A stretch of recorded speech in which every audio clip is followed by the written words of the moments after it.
Another lunch day and another loto day na sadta. So karon guys is akong i-share sa inyo kung giunsa ako paglutong ako ang pinakalami nga nilatang baboy. So ako lang din na siyang gi-pressure cooker guys para dali siya malata. Kay karon manggod guys sa gawas is grabe ka ulan.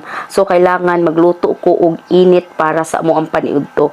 But before that guys, kailangan ra nako na og kanang ang baboy is daghan og lamas. So kumpletohon jud nato tong lamas, luya, bombay, kamatis, at sal, sibuyas dahonan. Then of course di nato kalimtan ang ato ang gabi kay may muda og palaut ug palami sa ato ang karning baboy ug ang patatas. Optional lang na kung namoy patatas.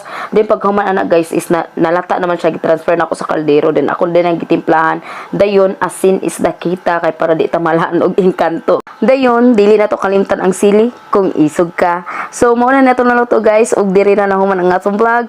I'm Emerly and thank you for watching. Bye.